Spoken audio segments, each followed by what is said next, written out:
Hey class, in this lesson we're going to look at Spinoza's idea of freedom. And along with this, we will find his idea of happiness, morality, and religion. And this is going to really draw together the whole ethics of Spinoza, the whole goal of his ethics, the whole point to which the whole thing is moving. And there are three main ideas here, closely interconnected ideas: intuition, striving, and activity. Intuition is the highest form of knowledge for Spinoza. We require intuition beyond reason. So reason gives us, rational accounts like things in geometry that this and this are required to make a triangle and stuff like that. Intuition goes one step further, and it's creative, and it's producing something in its knowledge, as we're going to see. Striving, this is one of the key concepts in Spinoza. The word in Latin is conatus. All of reality can be construed in terms of natura naturans and natura naturata, production, a creation versus created. When we understand our nature as humans, as individual modes, right? Our modes, our essence is striving. Everything we do is a kind of striving. It's a pushing forward. It's a striving to persevere in existence. That's why we eat food and breathe and move and things like that. We strive. And knowledge is a kind of striving as well. And the whole key for freedom for Spinoza and for blessedness, happiness, morality, and all of this is achieving a kind of striving that is active, that is not reactionary, but that is creative and active and producing something. So those three ideas are closely connected, and they define for Spinoza what freedom is, as we will see. We have this quote here: "The most excellent things are as difficult as they are rare." And this Spinoza says in relation to freedom. Freedom is as rare as it is difficult. So just to recap a certain idea here, we have two ways of really conceiving of the triangle, the certainty of that idea. On the one hand, we have the analysis, whereby we say the content of the concept, like what is contained in the idea of a triangle. We analyze it into parts. We have interangles equaling 180 degrees. So we translate the concept we translate the triangle into a concept. We use this external thing, something which applies equally to any number of triangles. It only applies to triangles, so it is unique to triangles in that sense. But it also is kind of external to it in the sense that it applies to different triangles. And it translates it into something else, into a concept which we can use to understand it. On the other hand, we have the synthesis. We have the act of thinking which constructs the triangle, which puts it together. And this is internal to the triangle itself. The interior angles of it produce the triangle. It's like when we lift the triangle up, we create the triangle, we produce the triangle. So that's a generative idea.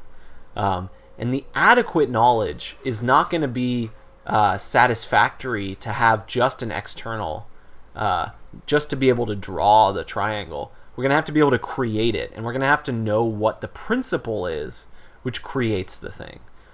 So the generative idea, adequate idea, creates the reality. So Spinoza gives us this great little example where he says there's Peter and Paul, and Peter has an idea of Paul, and Peter gets this idea of Paul by looking at him, by sensing him, perceiving him. He then has an imagination, an image of Paul. He has this idea which came through the senses. Now this, image in his mind is not what creates Paul. Paul's constructive, generative idea, the adequate idea of Paul, is actually his soul. It's what organizes Paul. It's the unity of all of his vital processes, right? Peter's idea, his image, does not actually create Paul, right? So the generative idea has to be that. It has to be something that literally creates something. I don't have, even if I'm, no science and physiology and all of these things, I can kind of externally have some rational understanding of the production. But I'm not actually containing that act of creation in my mind. By perceiving Paul, Peter does not create that reality. He just merely has an analytic, external, at best a rational account, but not an intuitive account, because the intuitive knowledge would actually be creating the thing in the act of thinking it. So freedom is going to be this inner determination. It's an affirmation of the essence or the form in such a way that it creates the thing. So our volition creates the triangle, but in our very being, the idea of our body, our soul, creates our body. It's the generative idea of our body. And there's this phrase by Ravison, Felix Ravison, who we're going to see in a few weeks, or next week, I think. He says that, quoting Leonardo da Vinci, that the body is exactly as how the soul wished to make it. So the soul creates the body in its image, you might say. It forms the body out of its own creative idea. So the soul is kind of this natura naturans. It's this creative force producing the body. And as we know, humans are modes and not substances, so they're not completely dependent on themselves. They are dependent on, the universe, and they're a part of that universe. But they strive, and they strive to persevere in their being. They have a certain form, just as a triangle does, and they have a particular affirmation to them, just as a triangle does. It's not the same one as a triangle, obviously. It's the one particular to the soul of that human being. And it's not even human in general. It's not a form of humanity. It's the form of every single unique individual human, is a kind of inner principle of freedom of that human being.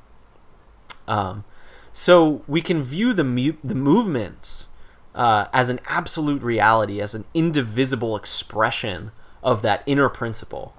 So the growing up of an animal into its mature form, that whole process is the inner principle being expressed outwardly.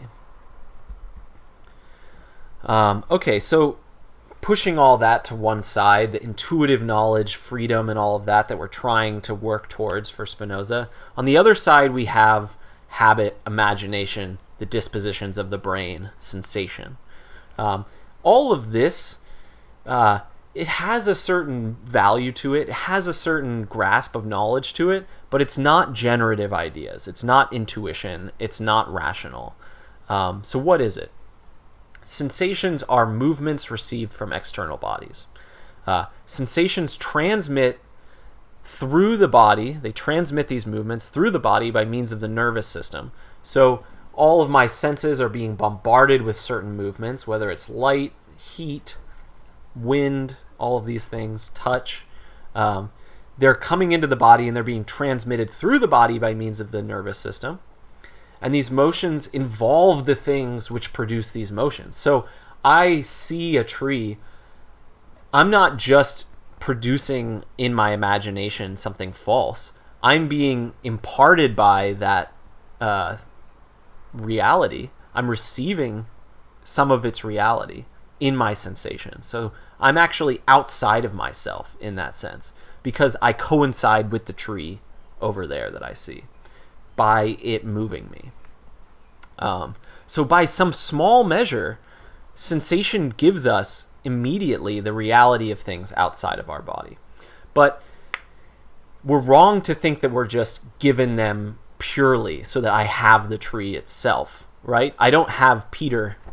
I have a image of Peter, which involves the reality of Peter, but it's not the generative idea of Peter. I don't just immediately have the inner generating principle of a tree by perceiving it. And it's not even just that. It's not even just the fact that we have this kind of superficial grasp of the skin of the thing, right? We see the outer layer of it. We don't see its inner workings and things. That's part of it, but it's more important than that. More importantly than that, we only get what is the dispositions of our own body. So the movements come and they are propagated through the body, but they are dispositions of my own body. I'm not grasping the thing outside of me. I'm grasping the disposition of my body. So what does that mean? I have vision of the tree, but I don't have the tree. I have my eye being moved in a specific way. I have my skin being moved in a certain way. I have my ear being bombarded by the vibrations of the air in a certain way. So what I have is the dispositions of my own body and the dispositions of my brain. Sensation is really just that.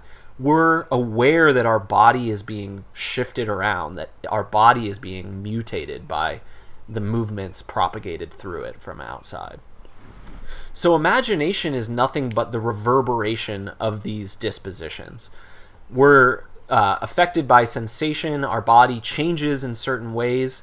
Those changes are related directly to the things, but what we perceive is really just our body changing. And imagination is just the reverberation of those changes, the reproduction, reduplication of certain sensations. So sensations leave impressions in the brain, and these impressions have certain shapes to them, certain determinate qualities to them, which relate to the disposition that our body was in when we sensed the thing. But our imagination is free to reproduce these, however, whenever we want. And the imagination does that, but it also does something different. So it's kind of like a memory. It's kind of like a physical memory in the body, but it also works by association. So if I perceive this and then this, I will automatically in the future, if I see this, think of the other thing, even if the other thing is not there. So Pavlov's dog, or it's not, is it Pavlov's dog? Yeah. You ring the bell and then you feed the dog food. Then later you just ring the bell and the dog starts salivating because they made the association. Bell means food. So our imagination works like this. It creates associations. I see one thing and immediately my body reverberates with other things. And so these kinds of connections, these kinds of associations, they come about through experience. They come about purely through the concatenation of experiences. Concatenation means one thing following another. So it just so happens that this thing followed that. It just so happens that some really sadistic doctor tricks this dog into thinking it's going to get food by ringing this bell. So imagination works like that. It doesn't actually get to what the underlying creative forces are behind things. It just merely grasps a certain relationship and it anticipates that relationship in the future. And this can be completely faulty, like with the dog. Like, the bell does not mean that you're going to get food. So the bell rings and you don't get food and then you just salivate and get hungry. Imagination is like that. We see one thing, we expect another thing. And we can think about, like, this kind of structure is making us actually miserable equally as much as it's helping us.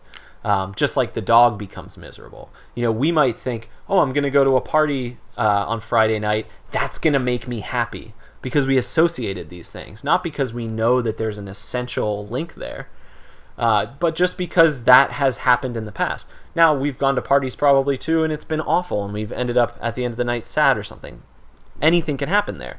There's no necessary connection.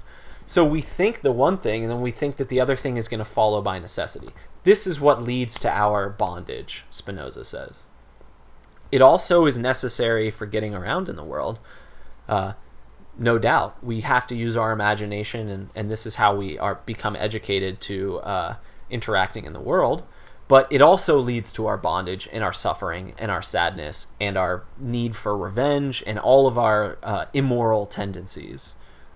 They're all born from this activity of imagination.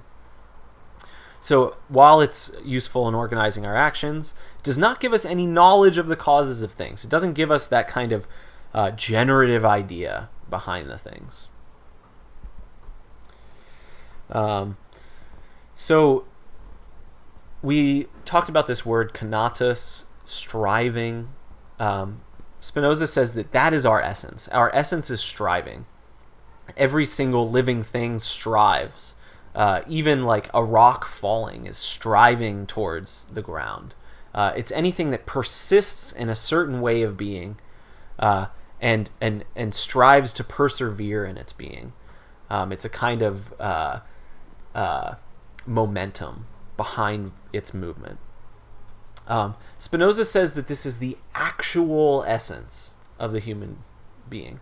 So remember, essence is like the inner property of the conceptual arrangement of a triangle. So our actual essence is going to be like that. We're going to have inner angles equaling 300 or 180 degrees, but metaphorically, of course. The human's inner structure is completely different than a triangle. But our actual essence is what makes us, as a singular thing, as a particular human being, a soul and a body, strive to preserve its being. And the mind seeks to preserve certain feelings of pleasure, and the body seeks to preserve certain structures through eating and breathing and things like that. So it's this active, continuously producing reality, pursuing its self-interest and satisfying its desires. So that's its actual essence, it's striving. He connects desire, appetite, striving. They mean something slightly different. Appetite relates more to the body. Desire is what he says is the idea of an idea. So I'm conscious that I desire food. I have a consciousness of the thought of food, and I'm striving. That's desire. Desire is the thought and the striving. My appetite is just the grumbling of my stomach. The desire involves the idea. But the conatus, the striving, is what is there at every moment. So every moment is a conatus, a striving.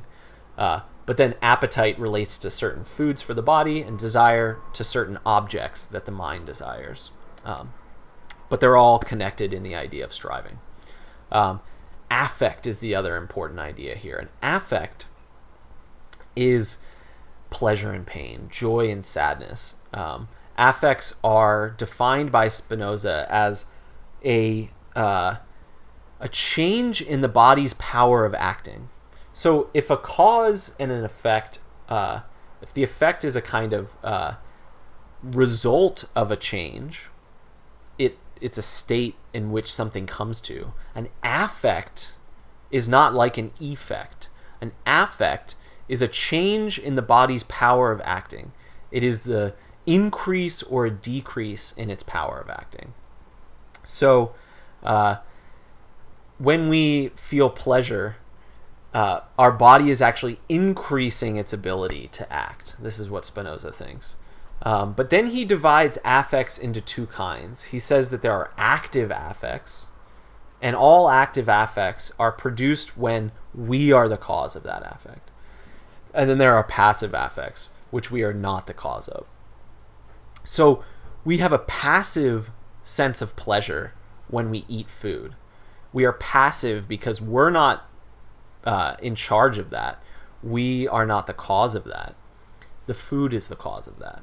We feel joy because we are increasing our power, but there's an external cause of the increase. So breathing has a kind of joyfulness to it and a kind of pleasure to it, and it increases our power of acting. It sustains our life, but it's passive. So active affects are what is going to bring about freedom. So passive affects are joy and sadness. They're an increase and decrease in our power. I'm sad because I'm hungry and I can't get food. Something external to me is making me sad. Or someone injures me. Or something I love or someone I love is being harmed. this is all external to me. I'm passive here, and I'm made to be joyful or sadness. I'm made to feel joy and sadness. I have my power of acting increased and decreased, but not by me. I'm not the cause of them. So those are passive affects. Okay, so let's dive into the idea of freedom. Freedom is to act in the way one intends, to not be hindered or prevented from acting. This is kind of the general way we think of freedom. And Spinoza breaks this into two kinds. There's an external form of freedom and an internal form of freedom. External are things like slavery, being denied choice, being denied access to public goods, the right to own property, the right to be conducted life in society based on one's inner choice, right? So one is in servitude, one lacks freedom by an external impediment to that freedom, a hindrance, a prevention. So that's an external version. Internal, this is more or less what Spinoza's getting at in the Ethics. He's also interested in the external in Book 4 of the Ethics, but in general, in Part 3 and in Part I said book, I meant Part 3 and in Part 5, he's concerned with the internal conflicts. Internally, we are pulled by passive affects. We are not in control. We are not the cause of those affects. Maybe we desire what is impossible. I desire that my cup did not break, right? But I'm desiring that the universe not be the way that the universe is in that case. So I'm desiring what is not possible. I have these conflicting desires. Or I'm driven by passions, these sad affects, to bigotry and racism and things like that. Here, I have conflicting desires, vacillating beliefs. So Spinoza will say that naturally each of us feels an affinity with other human beings. And so the idea behind a bigotry and hatred and racism and things like that will always necessarily involve conflicting desires, because on the one hand you view them as the other person as a human, and on the other hand you view them as less than a human. So you will have this conflicting desire, and so you're going to be driven by these internal conflicts. And in general, all of our passions, our superstitions, our false ideas based on imagination, our habitual ways of thinking about things, our hearing the bell ring and expecting to get food, or going to a party and expecting to be happy. These kinds of associations, these conflicting desires arise because of our lack of knowledge and because of our confused and mutilated ideas. Okay, so those are the internal and external impediments or hindrances to freedom. So freedom for Spinoza is to be the cause of one's own actions. One's actions must need to be explained entirely by one's own nature. So the greatest human good is to strive for knowledge. Knowledge frees us from the bondage of our passive affects and our passions. So really, for Spinoza, freedom only comes about through knowledge.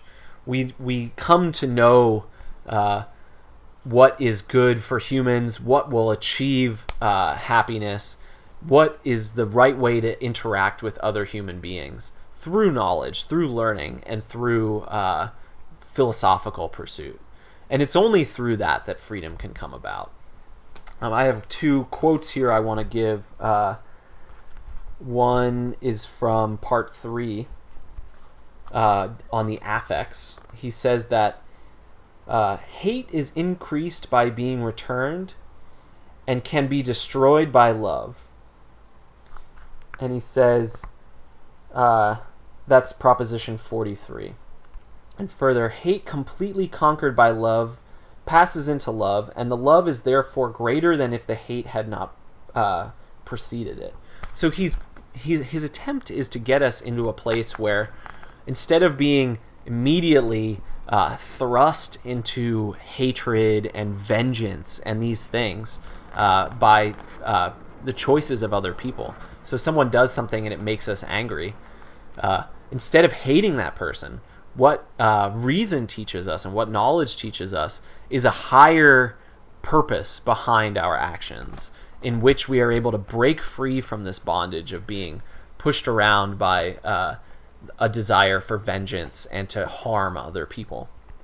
So later he says, he who lives in accordance with the guidance of reason strives, as far as he can, to repay the other's hate, anger, or disdain towards him with love and nobility. I'll read that one more time. He who lives according to the guidance of reason strives, as far as he can, to repay someone else's hate, anger, and disdain towards him with love and nobility. So this really gets down to the core of Spinoza's idea. So long as we're trapped in these reactionary ways of acting, something saddens us, something external to us saddens us, and therefore we hate the source of that sadness. And by the imagination, we are made to remember this sadness and this hatred. That will lead us to try to eliminate the cause of that sadness. And that will mean to get revenge and to harm other people. But when reason comes along, and what we try and do is strive to help other people and strive to bring about the greater good in our society, we are led to try to repay all hate with love and nobility. So he says, he who wishes to avenge wrongs by hating in return surely lives miserably. On the one hand, he who is angry to overcome hate by love, eager to overcome hate by love, strives joyously and confidently, resists many men as easily as one who requires the least help from fortune. Those whom he conquers yield joyously from their lack of strength, but from the increase in their powers. All these things follow so clearly from the definitions of love and intellect that there is no need to demonstrate them further. By striving to bring sadness to other people, by striving to harm other people, we are merely driven by our external conflicting desires. Freedom comes about when we are able to overcome this, and when we are able to act in accordance with the nature of reality, and we are able to grasp things, understanding the generative ideas behind them. And someone makes us sad, we don't think that they chose to do that. We think that they were driven to do that because of their own passions, because of their own lack of knowledge, because of their own ignorance. And so freedom is the ability to step back from those mechanistically determined sadness leads to anger, leads to hate, leads to vengeance kind of chains. We break free from those chains, that's servitude, and we strive as much as possible to help other people, to bring them nobility, to benefit them. This is very similar to Socrates, right? And so that's really encapsulates Spinoza's idea of morality. Morality is the desire to bring other people to freedom, to real freedom, not merely moving external things. That's part of it. That's an important part of it. But to help them remove their conflicting desires, to remove that source of superstition, bigotry, hatred, which drives people to harm one another. Spinoza at one point says, two people working together is stronger than two people working independently on their own. So two people working together is as much as three people working together on their own. He says that nothing agrees more than humans working towards a common goal. So reason shows us definitively that working together to mutually benefit each other is the greatest possible good that can come to humans. So he says that our striving to preserve and to increase our power is what drives our morality, because we know that benefiting other people and working together as a team is the greatest possible source of increase in the power of human life. So freedom for Spinoza is directly linked to community and to working together and to fostering a growth in everyone's knowledge and in everyone's ability to act.